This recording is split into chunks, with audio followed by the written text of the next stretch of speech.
Hey, it's been a while. Yeah, I've been gone for a while, and I'm kind of sort of back. Not really. Mostly I needed to make a little intro because the first 9 minutes of the video you're about to watch got not recorded, but it was basically just the introduction to this book discussion I did at my local bookstore surrounding my newest release, An Ocean of Stars. So the rest of the video is just going to be that. It's very fun, very interactive Q&A. But yes, mostly what got cut out was just them introducing me and then me beginning to read chapter 9 of the book. So where it cuts in, I am kind of at the beginning of reading that chapter. So you don't really miss that much. I'll put my bio down in the description that they read out loud that cracked everybody up because I totally forgot what I had written for the bio. I guess it sums me up pretty well. I guess it worked out, but yeah, so that's pretty much it. I will keep this short and sweet, but yeah, I'm kind of back, not really, but at least for this event, I really wanted to record it and post because I didn't really do any sort of like YouTube type promo leading up to An Ocean of Stars, and I don't know if I really will. I don't really plan on resuming YouTube anytime soon. Part of me really wants to do more Kingdom Keepers stuff, but I just can't, man. I've got other things on my mind right now. But yeah, just popping in to say hi, and please enjoy this book discussion that definitely went way better than I expected. Just as I finally calmed down a little, I heard footsteps at the far end of the docking bay, which stirred my heartbeat into a frenzy all over again. I forced myself to take slow, deep breaths as I pulled myself to my feet and braced myself for whoever was coming for me. My preparations were in vain. It was Fala, the android. "We thought it would be best if we gave you some time to process," she said in that calm, uncannily comforting tone of hers. "We, the captain and I." "How kind of him," I said with a mocking edge. "Or maybe he's too much of a coward to face what he's done." "You will meet the captain when he is ready." "And when will that be? Never? Please, come back to the infirmary with me," she said, dodging the question. "You need to rest. I'm sure you are still more exhausted than you realize." I was, but spite compelled me to deny it. "I'm not moving until I speak to a human being," I said. It was a bold move, but I told myself I was well within my rights, a sort of parlay situation. Fala looked irritated, her brow creased in concentration, her head tilted slightly to the side. Then I realized what was happening. She was communicating with him. Was the captain watching me right now? Yeesh. Her face relaxed again and she said, "He says no, not until you are in a better state of mind." "How do you expect me to be in a better state of mind when I'm being treated like a prisoner?" I asked her, but more precisely him. "I understand that I asked to be here, but you complied. The least you can do is let me negotiate with you." Fala said, "Senora, I had hoped not to have to resort to this. If you will not come quietly, I will be forced to employ the use of sedatives. For your safety." "Like hell you will," I warned. She reached toward me, but I ducked out of the way and sprinted past her out of the docking bay. No sooner did I throw a glance over my shoulder than I collided directly with a wall. Not a wall, a person. The same steely-eyed, gun-wielding a-hole from before. He caught me by the arms and froze, startled. I was equally startled, I'll admit. We stared at each other for what seemed like a full minute. "You are supposed to be on the bridge," said Fala from behind me, calm but reprimanding, like a mother. The boy released me and looked over my shoulder at the android. "Fala, you may return to the infirmary," he said in an even tone. Technically he has a British accent, but please don't make me try to do a British accent. Just imagine it. And after what seemed like a longer pause than necessary, Fala said, "Of course," and disappeared through the door to her right. "Finally, a person," I said, brushing myself off. "I'm guessing he's finally come to his senses and agreed to speak with me after all." He stepped back and stared at me, arms crossed, like I was a particularly irritating math problem. "Hello, are you deaf? I asked to be taken to the man in charge," I said. "Fascinating," he said. "What?" "It is fascinating," he said louder. "Your utter lack of rationality." I scoffed. My ire had returned. "Listen, kid, I'm not here to play mind games, capiche? Do I have to spell it out for you? I want to speak to the captain. Now." "You are speaking to him," he said. Disrespectfully, I might add. I blinked. "What?" "My name is Captain Omen. I am the commander of this vessel." "Captain? But you're so young?" His eyes had a question in them. "So I am." I scoffed again. "You were toying with me." "You made an assumption based on your limited understanding of the facts. I gather you were expecting someone else." "Yeah, someone taller," I said. He stared at me dead-eyed. He actually was taller than me, but he couldn't be much older. "Seriously, though, Captain?" I changed tactics. "Whose ship is this? Where are you from? He continued to stare blankly at me like a computer processing data. You have not told me your name, he finally said. Yes, I did, in my transmission. But this is a formal introduction, is it not? Would it not be a breach of etiquette not to reciprocate, even if I technically know your name already? Breach in. Was this kid some kind of highly advanced android, or was he really that pretentious? I sighed. My name is Zenora Nepier. Most people call me Zan. Seeing as we are hardly acquaintances, may I call you Miss Nepier? I scoffed. Hardly acquaintances? That's generous. You destroyed my ship. My parents, my entire family was on that ship. They probably think I'm dead. Parents, he repeated as if he didn't understand the word. Yeah, parents. Where are yours? You assume yours survived. I sure as hell hope. I stared at him in horror as I processed his words. Don't tell me you gunned down the escape shuttles. As God is my witness, if you killed them. I was not aware of any escape shuttles, he said. I only had ample time to target the ship. Oh, yeah, great. So if you'd had more than ample time, they would be dead. Protocol is infallible, he said, almost to himself. Protocol? What protocol? He looked at me with sharp urgency as he said, You told no one of my location. You had no contact with any of the shuttles, correct? I don't understand. He got in my face, so close it startled me. Does anyone know how to find me? This kind of gives tangled. Sorry. I gotta stop. I'm sorry. I'm really bad about commentary. No. No, I said, taking a step backward. No, and I doubt anyone will try now that you've demonstrated just how well you treat your neighbors. He paced wall to wall in the narrow corridor, a dark expression on his face. This was so weird. How was I supposed to handle this? Was he even sane? Was he even human? As confidently as I could muster, I said, Why did you attack us exactly, if I may ask? It's not like we were a threat to you. We just wanted to talk. Irrelevant, he said. It was an act of self-defense. Self-defense, I exclaimed. It was a research vessel. We crossed paths by accident. Also irrelevant. I had no choice but to follow the protocol. Rest assured it was not personal. Like hell it wasn't, I scowled. It was heartless. Heartless? He said it as if he couldn't fathom the idea. You're a pirate ship, aren't you? I said. When he didn't answer, I scowled. I guess they really do exist after all. Who'd you steal all this fancy tech from, huh? I plucked at the gravity suit in disdain. I stole nothing, he snapped, clearly irritated. This ship was built by my family, and to my family it belongs. Then what is its purpose? I asked. His jaw twitched. I'm afraid that is not any of your business. I've already said too much. I laughed at the absurdity of it all. Then I think it is in your best interest as well as mine, Captain, to get me off your ship as soon as humanly possible. I'm afraid that is not an option either. I swallowed a fresh surge of panic, but it made it up to my eyes before I could stop it. I refused to cry in front of this weirdo, but my tear ducts insisted on preparing themselves anyway. Then what? I said, you're going to keep me in that tiny room with that android mom forever? Do you have any idea what that does to a person? Have you ever been in solitary confinement? I mean, is it being on a house-sized spaceship in the middle of nowhere confining enough? His expression took on a far-off look, and though it was difficult to read, I could swear I'd made it uncomfortable by turning it around on him. Or maybe it was the watery eyes. Either way, good. He deserved to be uncomfortable. It was a temporary solution, he finally said.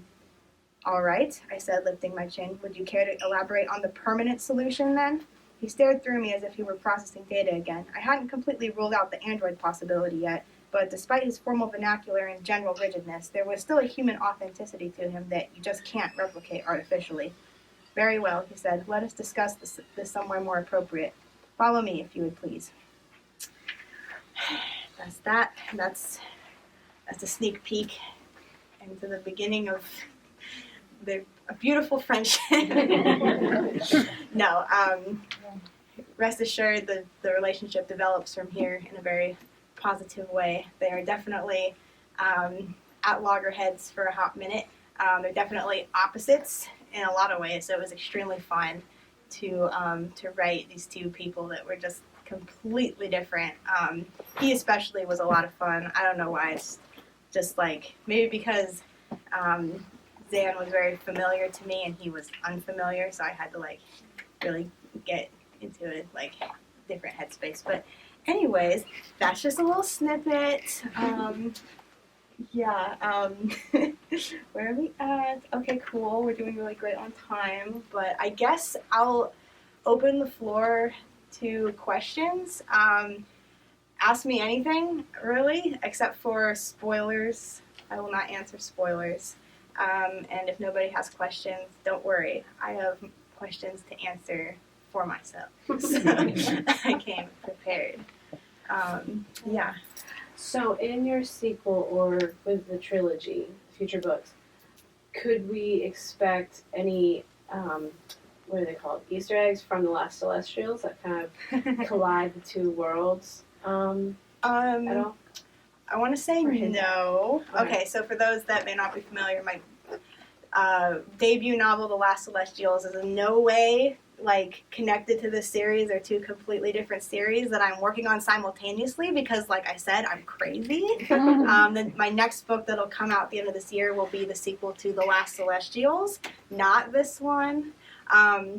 But you might get like a little, you might get a little Easter egg. But it won't necessarily mean that the two worlds are connected. But don't think I haven't thought about that. Make it like a whole Cosmere thing, like how Pixar does with their Toy Stories. Like you'll see a little. Yeah, like it's all in the same universe. Don't think I haven't thought of it, but there's a part of me that really wants to keep this in the hard science category and not bring in anything that could be remotely like magical realism, which The Last Celestials is way on the sci-fi fantasy end of the spectrum. They're basically like space elves. So I'd be bringing in a lot of like stuff that they would not be familiar with if I actually connected the two. But you might get like a little fun reference, like a name, something being named something, and you're like, I've seen that name before, maybe. So that's a good question, though. I was literally just thinking about that today because it's tempting. But yeah. How do you come up with the names for your characters? Okay, so for these characters specifically, I did something very on the nose and nerdy. So part of the inspiration for this book came when I when I read 20,000 Leagues Under the Sea a few summers ago. It's a great Jules Verne classic. He was like the father of sci-fi adventure. Good stuff. And I kind of fell in love with the story. I think what helped with that is I listened to it on audiobook, so like the narrator was really good. I probably would have gotten bored and quit if I tried to read it myself. I just thought it was such a fun world, and Captain Nemo was incredibly fun as a character. He's kind of iconic, and he's just so mysterious and suave and deep. And I thought, what? Nobody's really tried to like update the story at all or like readapt it. So what if 20,000 Leagues Under the Sea in space with teenagers? Whoa! So that's kind of it's a very, very loose reimagining of 20,000 Leagues Under the Sea. But the names of the characters came from doing a little anagram work with the main characters of 20,000 Leagues. So Captain Nemo. Omen is literally just Nemo spelled backwards. And Captain doesn't have a first name. His first name is just Captain, something that Zan makes fun of because they never gave him a name. He's just Captain. That becomes very significant later on, but so like his rank is his name. So, but his last name and his family name is Omen. So that worked out great, so great. Zenora Napier is a scrambling of the other main character, the main point of view character of 20,000 Leagues, Pierre Aronnax, which is a very French name. So I just like rearranged the letters until I came up with something that I liked that sounded like a name that someone could have. And actually it works because of this like sci-fi world we're in. It's very kind of Star Wars-y actually. Didn't mean that, but sorry if it's hard to pronounce. I've heard it pronounced weird ways. That's why I like had her go by a nickname. It's also just easier to write, but that's how I got the names. Yeah, all the other character names just came about from me just picking them. No, there's no other like weird nerdy anagrams involved there.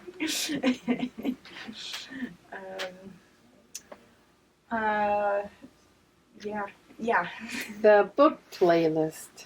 Oh yeah, the book playlist. So what about the book playlist? Well, what's the I thought don't know. behind that? I think it comes from just living in a world where everything, like all the movies you watch have soundtracks and like albums and stuff, and I've just always loved music. Ironically, in the bio, they've flip-flopped because now I don't copyright, I do music. So I guess the two worlds kind of intersect quite a bit. But I've always enjoyed making playlists for fun, you know, burn CDs. We still did burn CDs back in 2015 or whatever that was. We just did it on MP3.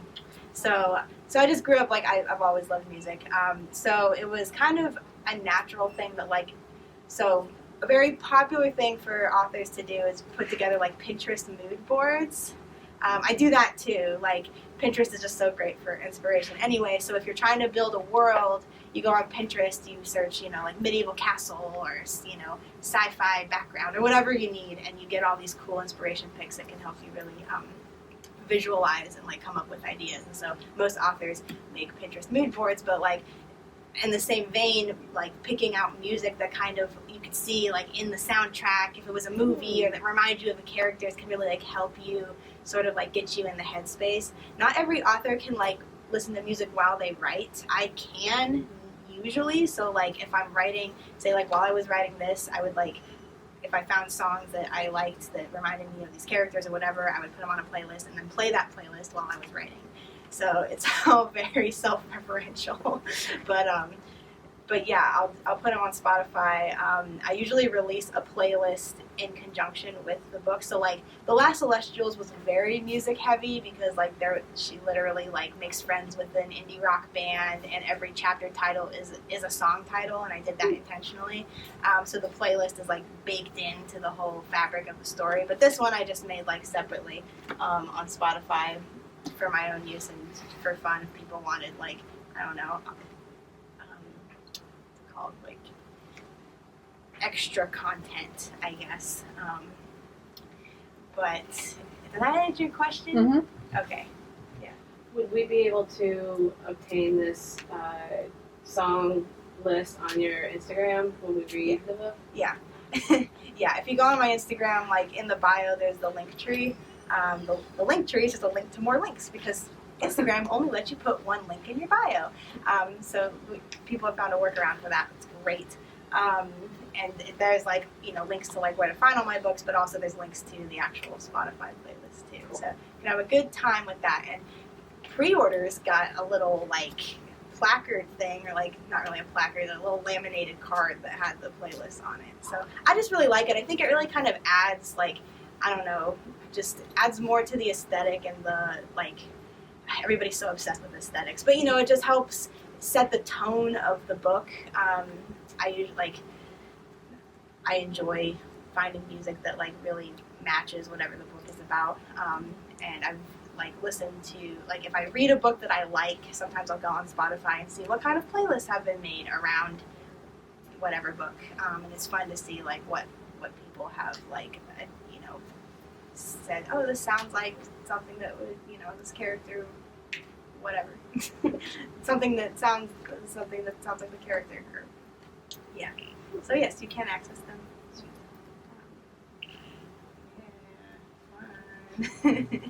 I have so many questions. Please, by all means, Chapter 9 no. alone. Yeah. So, what was the AI's name? What was her name? Fala. Fala. Okay.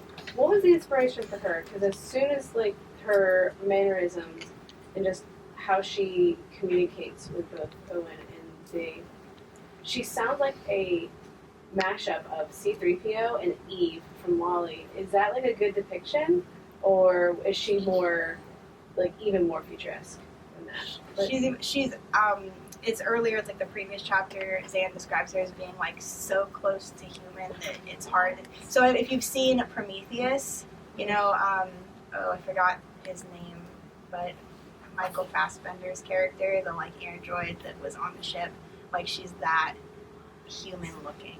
Yeah. And it's really trippy. Yeah, like, she, after, it's, so I have this whole obsession with the Uncanny Valley. I can go into it. So cool. But she like almost, like, transcends the Uncanny Valley. Like, for a hot minute, Zan doesn't know she's looking at an android, and then the longer she looks at her, she's like, okay, that's definitely. It's like when you're looking at, like, CGI and something feels not quite right about it. Like it looks really human. Everybody always cites Polar Express as a good example of the animated movie, because it's like they tried to make them really photorealistic, but just something about like, and technology's gotten better, and it's getting closer to getting out of the uncanny valley. But it's like you have like all these cartoony characters that like you're totally fine with, but once it gets like almost realistic, there's like this dip where like people start to feel really uncomfortable, and you just kind of get an unsettled feeling in your stomach that something really cartoony that is supposed to represent like a human but is obviously like exaggerated doesn't give you, because your brain knows that it's fake. But in this world, androids have gotten really advanced, so they almost but not quite, and that's obviously by design, because Captain Omen's like been on his own his whole life, and so they wanted like human analogs so that he would like know what humans look like. But he does know that they're androids, and he knows that humans are different, but that also explains why he kind of acts robotic, because it's all very like imitative behavior. Yeah. So on that point, no spoilers. Yeah. Everybody that we know is human in this, right? Yes. Okay. That's 100% like not even a spoiler. Captain's a human. There's no big. The big twist is not that he's actually an android. He is 100% human. That's kind of the problem, is that he's too human. So as much as he tries, as much as the androids try, he can't help but be a human. But a question that Zan brings up is like, why have a human captain at all?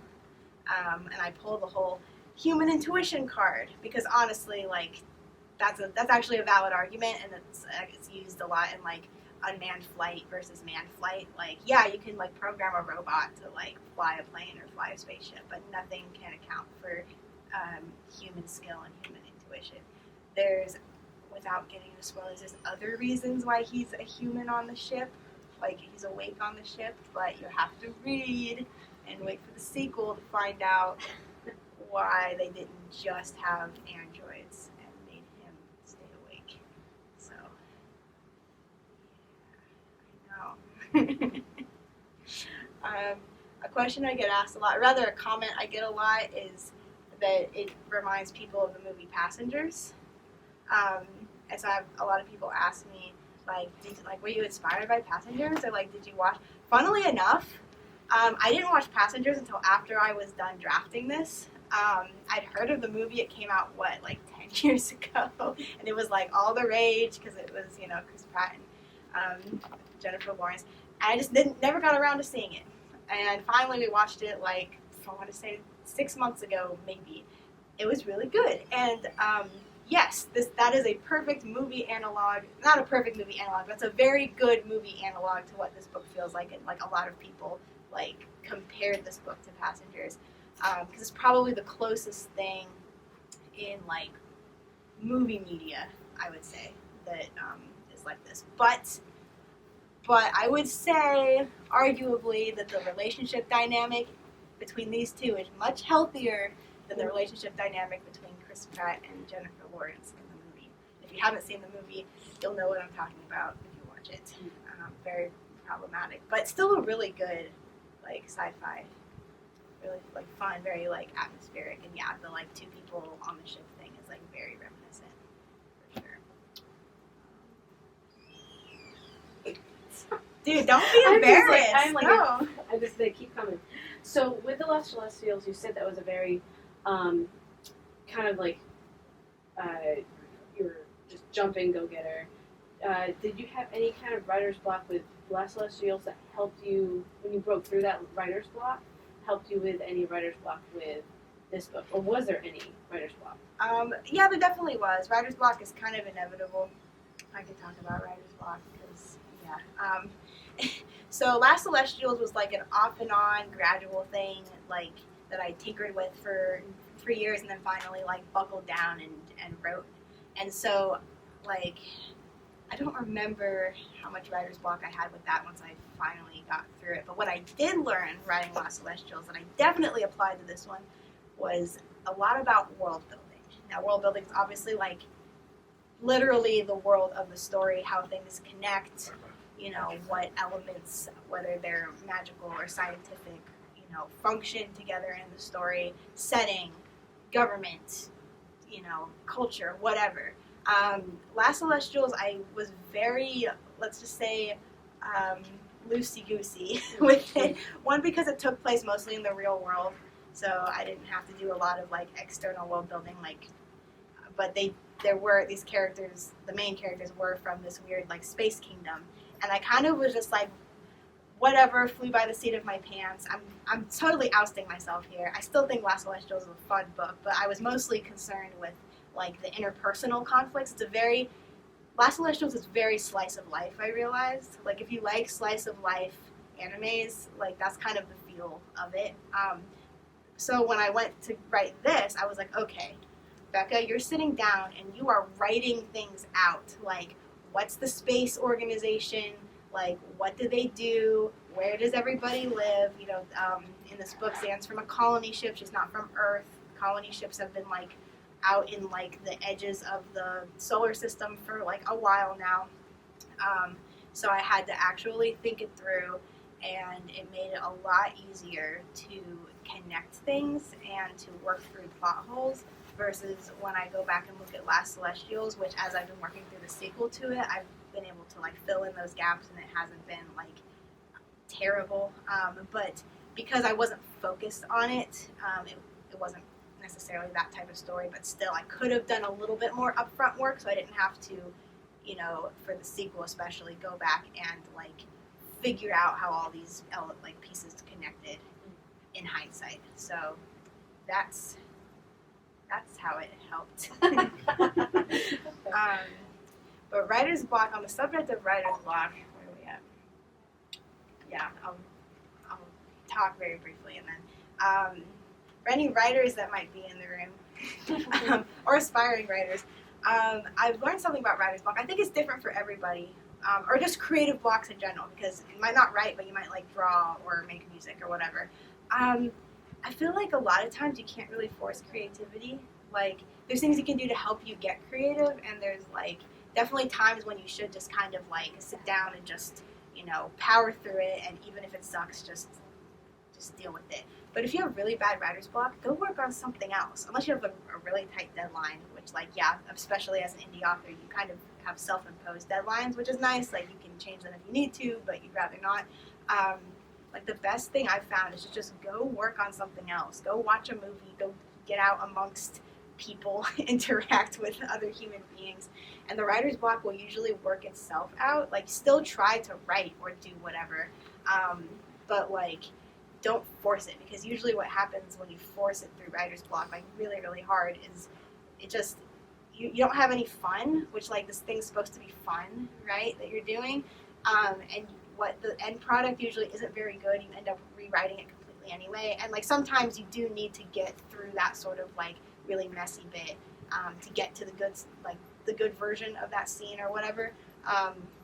But yeah, everybody's write every day, write every day. I do not write every day. Sometimes I go a whole week without writing, depending on what I have going on or how I feel. But when the creative mood hits, so to speak, I'm just in the zone, and I feel there's something really brain chemistry-esque about that. Everybody's different, but I feel creativity is not some kind of on switch, and it's not some kind of continual running faucet that you have. It's a cycle, a circadian rhythm thing. That might be complete BS. No, I have no scientific evidence to back that up, but it has helped me with working through writer's block. Is it just take a break, just go work on some other project that you've had on the back burner, even though it's not the one you need to finish or whatever. Yeah.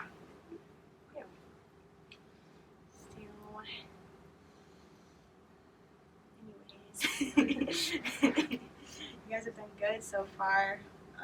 Keeping me talking. I can talk forever. I guess, let's see, we're at, I've talked long enough. I think I will probably, unless anybody has any other questions, I will probably start moving up to the front, and if you need a book signed, come see me. I will gladly sign it for you. Might even have some other free goodies for you. But I guess to close, other like I guess recommended reading and watching if you like this book or are wondering what genre it is. Like I obviously this is a YA science fiction. Last Celestials is like young adult to new adult. That's a hard one. I don't know what I did there. The characters are in their like early 20s, so it doesn't technically count as teen fiction. But anyways, but generally it's very like there's usually a romantic subplot of some kind going on because I just enjoy that type of storyline. But this one especially has like a lot more plot. Last Celestials is just literally like a rom-com with space people, which is fun. I always like to say that it's like if you like rom-coms and you've always wanted to kind of dip your toes into like science fiction fantasy, like Last Celestials is a good gateway into it because it's very much just your standard rom-com plot, just the characters happen to be from like the space kingdom thing. But this is like if you like things like Star Trek and etc., Passengers and whatnot, then like if you already like this genre, you'll probably enjoy it. So okay, book analogs. I guess 20,000 Leagues Under the Sea, but I mean, come on, you're in a submarine under the ocean. But like the setup is very similar. The captain character is similar in a lot of ways, very eccentric and not so much robotic as it's just mysterious. Defy the Stars by Claudia Gray. I was describing the plot of Defy the Stars to you the other day, and the more I described it, the more I was like, there's too many similarities. I promise, like, I did not try to plagiarize another person's book, but it's just there's no original idea. You're always going to find things that are similar, no matter what you write. But Defy the Stars is one of my favorites. The trilogy, Soldier Space Girl and Android Boy, and they got to work through their differences and travel across the galaxy together. Really great.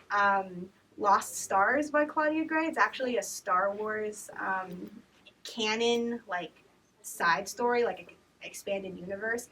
Excellent. Honestly, excellent. And I'm not, like, the biggest Star Wars nerd in the world, but, like, I do enjoy it. But it's guy and girl grow up on, like, one of the Outer Rim planets together that, like, the Empire, like, overtakes. One ends up joining the Empire as, like, an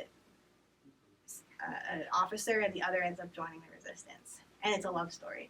Better love story than arguably any of the others in the main Star Wars. Excellent book. I have a lot of people say that this reminds them of Across the Universe by Beth Revis. I remember reading it, or at least most of it, in like junior high, so I don't remember, but the concept is at least a little bit similar. Girl wakes up unexpectedly on a generational ship. But there's like a whole colony of people living there, and it gets really weird. But anyways, and then also last but not least for books is The Loneliest Girl in the Universe.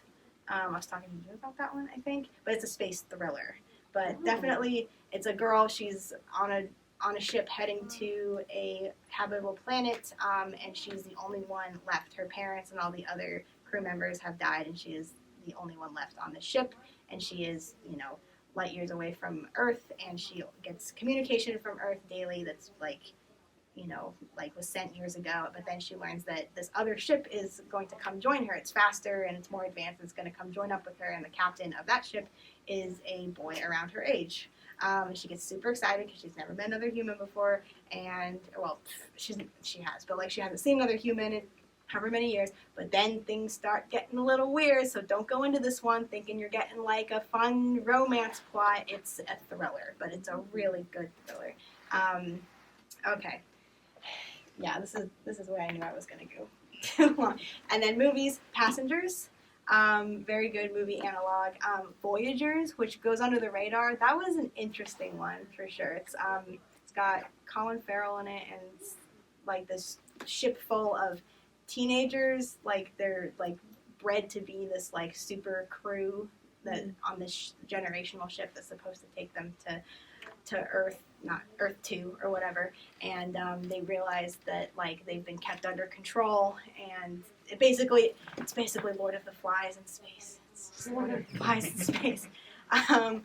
Treasure Planet, because Treasure Planet's awesome. Treasure Planet is way more imaginative and sci-fi fantasy. Like there's like no science involved. You got like these space whales. You got like you're on an actual ship and there's no, you can just breathe. But I love that movie so much. Star Trek 2009, absolutely love that movie.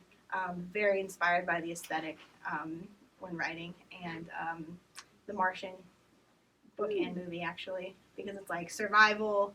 Space survival, and I mean he's just completely alone, but for most of it. But he's such a fun character. Like reading him and watching him, like he's so sassy and fun, and kind of like Watney inspired with Zan's point of view because she's very sassy and fun. So at least I think so. Anyways, that I guess wraps it up for now. I will stop talking. But if anybody has any questions or about really like anything, the writing process or the publishing process or whatever, then yeah, feel free to ask. Yes? I have one. What is your favorite chapter in this book? And Wow! well, kind of two questions. What's your favorite chapter, and what was your favorite chapter to write? No, don't do this to me, boy! Oh, crap. So my favorite chapter, darn. Like, I have an answer for both. But I feel like, okay, my favorite chapter, and this is not really so much a spoiler, is the chapter where Zan and Captain are doing some ship maintenance, like on the outside of the ship. So they're in like their full EVA suits, and they're fixing some things. And Zan's tether comes unloose, and she starts drifting away, and he has to rescue her. After way earlier in the book establishing that if she were to fall off outside the ship, he no longer has to do anything. Like, his hands are tied, like he has no obligation to her. But of course, he actually saves her, and so it's like a big like character moment, and it was my favorite scene to write because it was like a really big like character beat. Yeah, that was my favorite chapter. Yeah, my favorite chapter to write, though,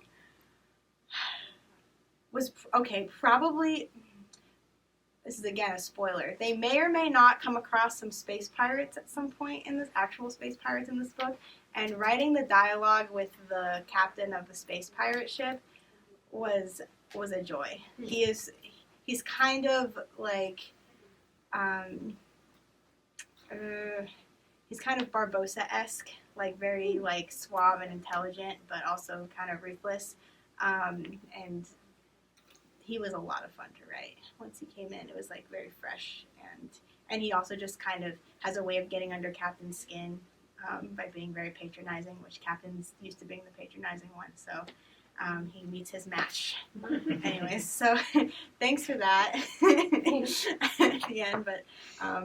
Yeah, I actually came up with a short answer. Okay, well, thank you guys so much for being here. Yeah, feel free to see me at the front, and if you have any straggling questions, feel free to ask me. I won't answer them, but class dismissed.